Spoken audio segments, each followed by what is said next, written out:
Chief, thanks for coming today. Yes. The report in the paper, and I was trying to pull it up here while we were talking, was that the response to Sheridan Drive was delayed due to the brownout. Can you comment specifically on that? Can you restate the question again? The report in the paper about the fire on Sheridan Drive indicate that there was the fire department's position that the brownout of the Southland Drive station caused the fire to be worse because of the delayed response time. Yes. Do you know how much longer the response time was delayed? Well, just to give you an example, like I said, that particular day, Engine 6 was responding, was a part of a Code 500, which is they were assisting an EC unit in transporting another patient to the hospital. Engine 11 had I'm sorry, I can't hear you, Chief. Engine 11, which would have been the next in company, was transferred to EC 11, which they were making an EMS run. The next closest company was Engine 20.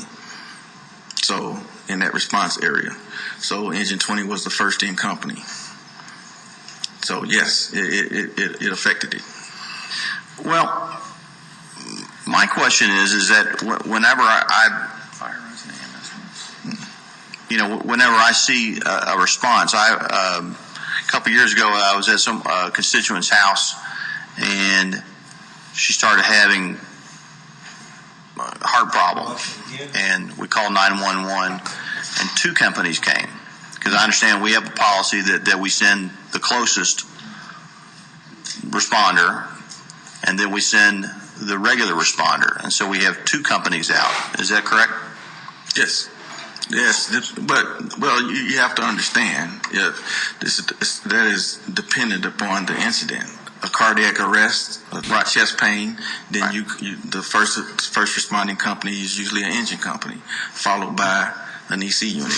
That's the natural response for. Do they stay for the duration of the both companies stay for the duration of the call until the transfer of care? Yes. Okay. So, but typically one company is needed for that. Is that correct? I mean, you need three for a heart attack. You would need three paramedics in a buggy. Is that correct? You need. Like I said, it depends upon the call. Our response is you get an engine company for cardiac arrest and an EC unit. Well, I thought the comments in the paper were a little abrupt, considering that we have stations that get closed for training all the time. That's correct, don't we? We close stations for training. We don't close the station. They just go on a what we call a 10-5 basis to train. But they're further away than they would otherwise be. Right. And they are gone for these double runs on certain types of calls. So, I've asked for some information. I guess we'll continue on this because the report in the paper was that that the kitchen was destroyed because of this delayed response time, and I don't know what the basis of that was. So I guess we'll look into that more. Do you all have statistics on run times? Yes. Okay. I guess the point that I'm getting to is that I think we spread our personnel out for a lot of different things, and it's always treated as a sacred cow that we can't look at how we allocate our personnel, at least from where I sit. And I don't know why we send two teams out on runs, because it would basically double, it requires more personnel to do that.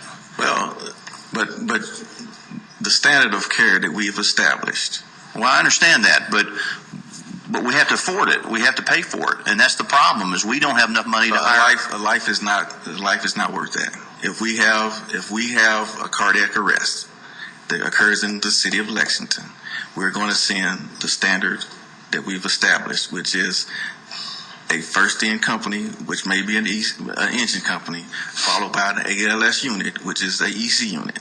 And the standard of care for the citizens of Lexington cannot be you cannot put a dollar amount on that.